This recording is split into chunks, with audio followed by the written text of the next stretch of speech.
Hello there, welcome to Showcase. Today, we're delving deep into one of the greatest TV shows of all time. That's because after 4 seasons and 39 episodes, Succession has come to an end. I love you, but you are not serious people. Created by Jesse Armstrong, the HBO series follows billionaire Logan Roy and his family who try to come out on top of their massive media empire after their father suffers from serious health issues. And for 4 seasons, the audience witnessed the super luxurious lifestyle, a lot of business talks, politics, as well as brutal jokes. And so far, it's won 13 Emmys out of a total of 48 nominations. To talk more about the secrets behind the glory of Succession, Mia Mask, professor of film at Vassar College in New York, joins me now. Hi, Mia, welcome to our show. So can you please tell us why we became obsessed with the Roy family? They're like basically a bunch of privileged and hard to like and emotionally damaged people, right? Why is Succession so captivating? Wonderful question. I think the show is captivating for 4 reasons. The first is that it does a really intelligent, really brilliant job of creating characters you love to hate. And this is not new in film or television, that these characters that are really bad actors are often very charismatic or captivating. In fact, we're familiar with them in terms of the concept of supervillains, if you will. And if you think about a lot of popular television shows, there are a lot of these characters out there as of late that, and actually going back to, television in the 70s and 80s, where there were characters that were really bad actors, but we found them incredibly charismatic. So whether we're talking about J.R. Ewing from Dallas, or Pete Campbell from Mad Men, Louis De Palma from Taxi, his character from that character, Black Jack Randall from Outlander. There are lots of these sort of supervillain characters, Joffrey Baratheon from Game of Thrones, right, that were such evil people or such nefarious people, but we found them really captivating. So that's not new. The second reason I think that the show's kind of fascinating is that it's been able to capitalize on its context. And I use that term with, a bit of the pun intended, meaning that it's come out at a time when we've seen a number of other television shows and movies about powerful dynasties do very well. And the context here is that the writers of Succession have been able to sort of improve on those themes and on those sort of successful patterns in television. So whether we're talking about Dynasty in Dallas from the late 70s and 80s, Empire about an African-American musical dynasty, a family that is very wealthy from their success in the music industry, or again, even something like as classic as The Godfather, right? There are lots of examples of these families that are dealing with the next generation's ascension to power and lines of descent. So those are a couple of the reasons that I think the show really captivates. The other is just the dark humor, but we can get into that. In an interview with Vanity Fair, Succession director Mark Mylett says the show is more like a tragedy, but it's also funny. How would you define Succession, and how do you think it contributes to the TV world? Sure. I think of Succession as a dark comedy and as very much a program that's a send-up. So I think if you're watching it with a set of lenses in which you're taking it too seriously, or you're finding the characters too disturbingly, evil or bad actors, you're missing out on some of the humor of the show. I feel like there are lots of, number one, references to other films and television shows, but also it's a send-up in some ways of this sort of family of modern day robber barons, and in which you have folks like Greg and Tom and Roman Roy as not real fully blown characters, but almost caricatures. And then there are also all of these sort of impossibly awkward moments that happen throughout all of the seasons when they travel abroad or in the office space. Impossibly awkward moments where the often Americans in dealing with Europeans are shown to be terribly garish or inappropriate, and or just there are sort of these cultural gaps that don't get bridged. So to miss some of the tongue-in-cheek elements of the show is to miss out on the ways in which it's kind of a parody and a send-up as much as it's a critique. It's certainly a critique of certain kinds of families and certain kinds of capitalistic practices. But it's also a send-up of the Murdochs and the Trumps and fill in the blanks. Many other, even with bits of the Kennedys thrown in there, right? So there's a lot going on, but it's also clearly meant to be tongue-in-cheek. And while you just earlier mentioned, actually, journalist Amber Bryce from Euronews, she also had a comment about like rich people being awful is kind of trendy with productions other than Succession, such as White Lotus and Triangle of Sadness as well. What do you think about that? Is like a trendy production genre now? That's an interesting analysis. I'm not so sure it's just about rich people being trendy. I don't think that all of a sudden, or as if that's new. Again, I would just want to encourage some of these younger journalists to look at television from the 70s and the 80s. Television shows like Dynasty and Dallas were incredibly successful. I think what we're seeing in Succession is a fascinating way in which it's been able to be self-reflexive on and up the ante on the puns and the references and the humor, and it's much more fast-paced and witty. So it's winking at the audience, expecting them to be in on some of the jokes and some of the puns. But I think it as part of a long line or tradition of television shows and even movies in which the wealthy are parodied, mocked, or critiqued for one reason or another.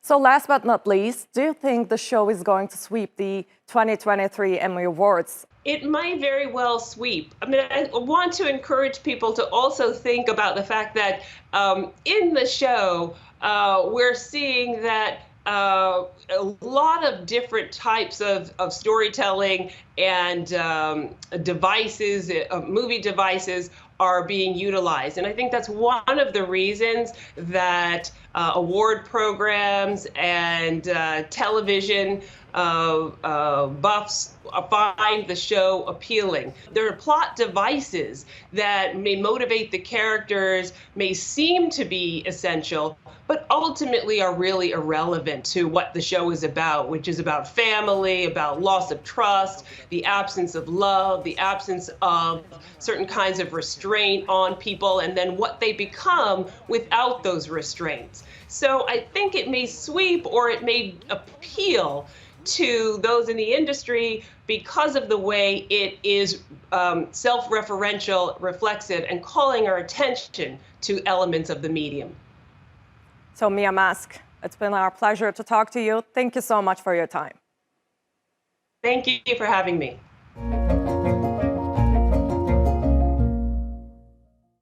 The Contemporary Istanbul team organizes one of the major international events in the city where continents meet.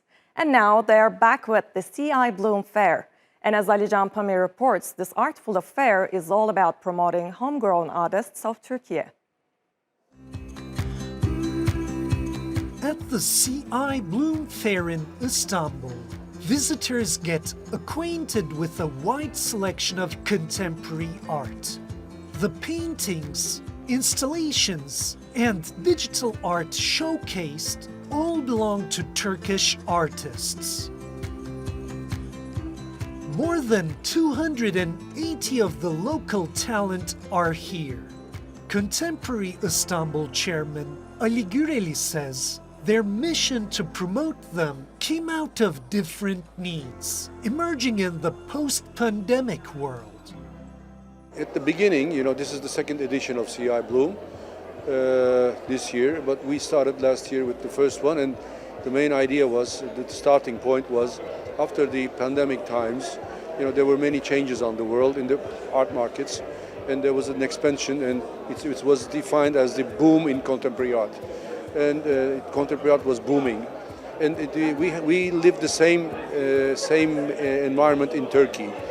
Contemporary art boomed, and many people got interested with contemporary art. Many young people started to become collecting. We started to collect and become collectors, becoming collectors. So this was an observation of our management. So we said, look, there's a change. So we had to adapt it. We should focus on a new CI Bloom fair, which is only focusing on local art, local contemporary art galleries. So right before, at the middle of the springtime, right before the summer, before going to vacation, let's have a break and concentrate on art. On that note, artist Gül Ilgaz's works on display concentrate on gender issues, as well as memory, and it all comes from a personal place. I have three themes, three different series of art. Here, the one is behind canvas or behind the curtain, kind of. That starts with the drapees, and I'm quite connected with home and home materials. So next, I have canvases, but I use it in a different way. That I put the objects inside of the canvas. So they create a volume and they become abstract by themselves. Okay, the other series is behind the tulle. The tulle is kind of veil, and I use my own silhouette and also windows. Artists Ahmet Rüstem Ekici and Hakan Sorar, on the other hand, bring an interactive, digital flavor to CI Bloom. The name of our artwork is Teatro Mundi. Teatro Mundi means the whole world is a stage and we are all actors and players in this game. So that's why we designed the game for this project. And it's for us, it's like the intersection between the visitor, the viewer, and the people who experience it. There's an amazing line between those things, I believe. So for me, it's when you start to retouch the scene, retouch the screen, you are not only the visitor, you are not only the viewer, you are now part of the experience. Ali Güreli says Turkey has been an art studio for centuries, and that the next edition of CI Bloom will find international collectors and curators coming here to discover its newest, cutting-edge works. Alican Pamir, TRT World, Istanbul.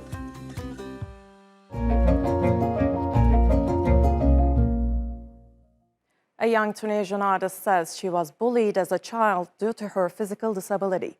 But she says she's overcome that with her passion for art and self-love. Now she's truly dedicated to highlighting the power of women through her digital portraits.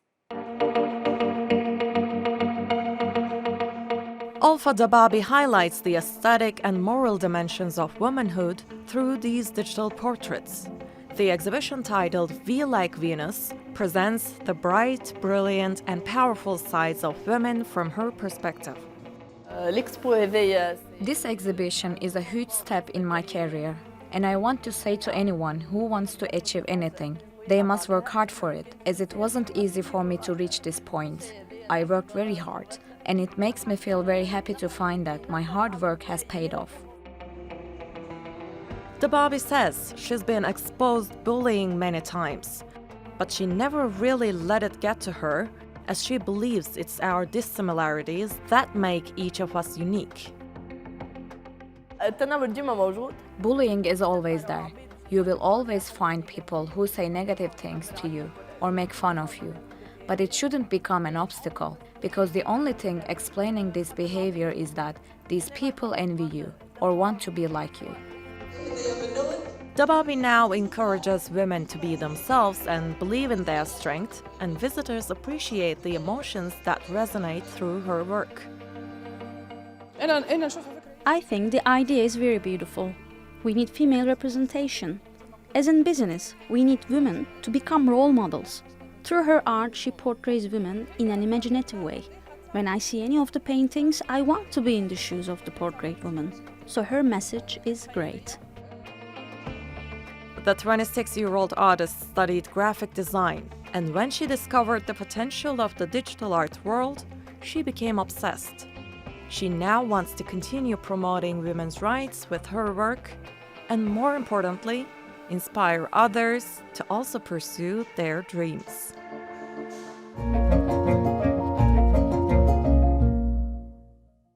Paul Schrader is a writer-director who has examined existentialist and social issues plaguing the United States since the 20th century. With his new movie, he turns his attention to a current and enduring topic, racism. I have a favor to ask. What is it? My grandniece. I would like you to take her on as an apprentice. Master Gardener tells the tale of a garden keeper who strikes a friendship with a multi-ethnic young woman. But the catch is that he's a racist with a violent past. Critics point out that him turning to nature is a way to leave his past behind and seek redemption. And even though director Paul Schrader has previously tackled the same theme with such films as Taxi Driver, the murder aspect of this story makes things even more problematic. Why would you say that? The challenge for me was really like looking at the script and saying, do I even think myself that this guy deserves a second chance? Certain violent actions of murder of certain people, murder in general, and then saying, well, I'm going to evolve now. I'm going to be a better person. It's like, well, does that person deserve to continue on the same rhythm within the human race? And beyond that, do they deserve an intimate relationship? And when you enter into an intimate relationship, don't you have to open up certain doors and doors of the past and information that may negate you even being able to have that relationship anyway, particularly in Naval's case with an African-American woman. And I remember thinking, I don't even know if I think he deserves this love, but who am I to judge? You know, and it really brought up a lot for me about, you know, where does forgiveness and redemption, the answer of a person's eligibility for redemption come from? It was like, I can judge your ability to be redeemed or not, but also like you have to find that within yourself.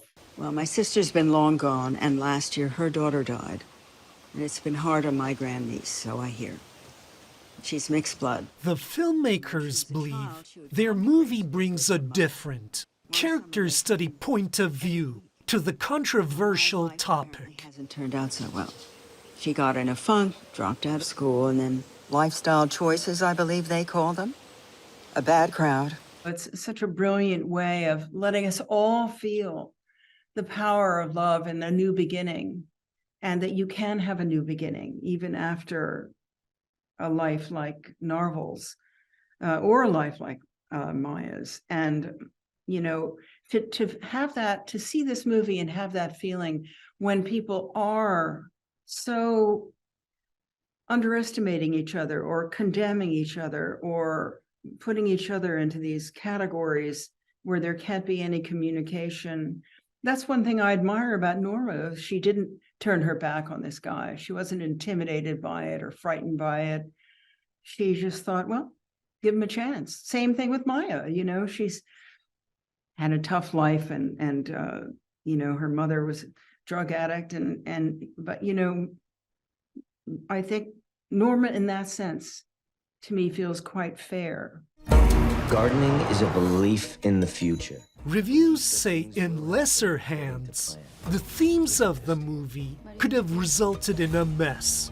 But under Schrader's direction, the whole thing becomes a compelling investigation of conflicted men in modern America. Filled it with rules.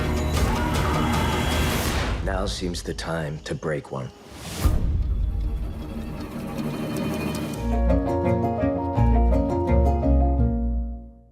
One of Australia's biggest festivals is underway. Vivid Sydney is celebrating its 13th edition, and it promises to be the most ambitious one yet.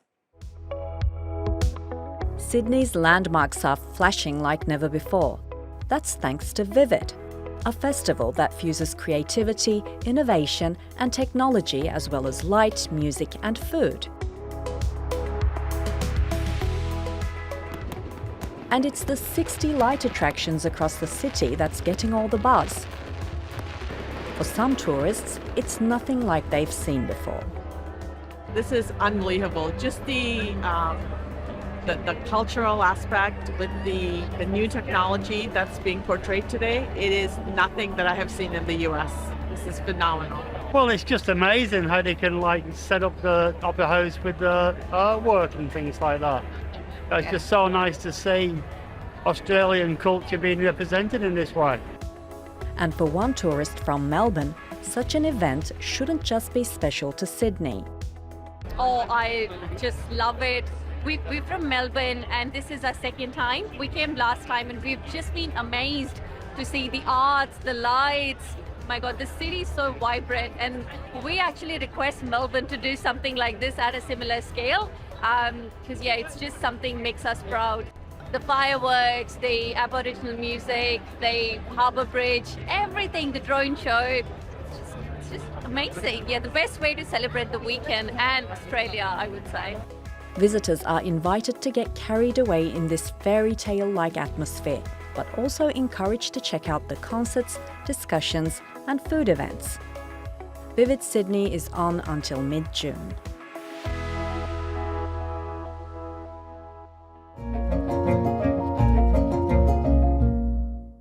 Surviving within the film business is not easy. Many studios have their moment in history and then fade away. But to this day, Warner Brothers has managed to remain a Tinseltown powerhouse. And that's despite the Hollywood studio celebrating its 100th birthday. Arnie, you're through. You hire these mugs, they miss, now you're through. Warner Brothers was founded in 1923 by siblings Jack, Harry, Albert, and Sam. So this is what you've been after all the time, eh? I seen it in your eyes the first time I met you. They first started out with a film projector, screening silent films, and from there managed to carve a niche for themselves. Who gave orders? Yeah, Sam was too soft. Diamond Pete could scare him, but I ain't no Sam. Back in the day, each Hollywood studio had its renowned genre. MGM made musicals. Universal had the horror movies. Warner's distinguished itself with gangster films that had a gritty and realistic feel. And they are now considered classics. You better quit this racket. Be very, very quiet. I'm hunting rabbits. The company also delved into animation. The animators prided themselves in producing the polar opposite of Disney's sentimental cartoons, with pioneering editing and camera angles. Page 8, Daffy gets blasted again! What's the matter with you people?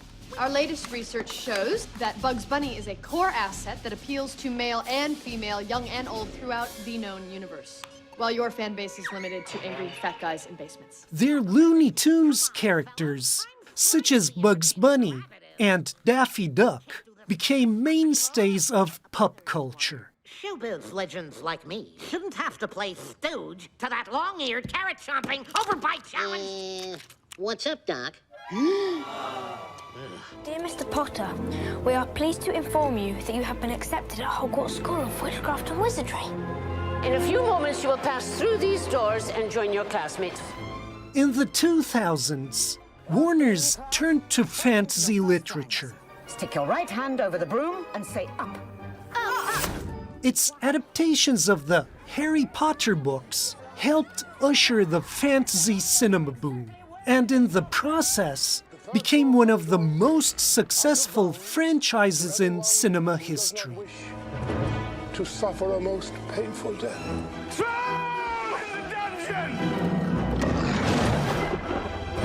Understand this, Harry, because it's very important. Not all wizards are good. I never cared who you were. And you were right. But shouldn't the people know the hero who saved them? Thanks to owning DC Comics, the company also got in the superhero game. To let him know the world hadn't ended. The Batman screen translations won praise for director Christopher Nolan's vision and dark character studies. And in a world where major movie companies can become minnows in a matter of years, even after a century, Warner Brothers is still a heavyweight among Hollywood's Big Five studios.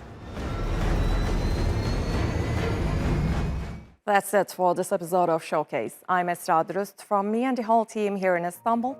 Thanks for watching, and bye for now.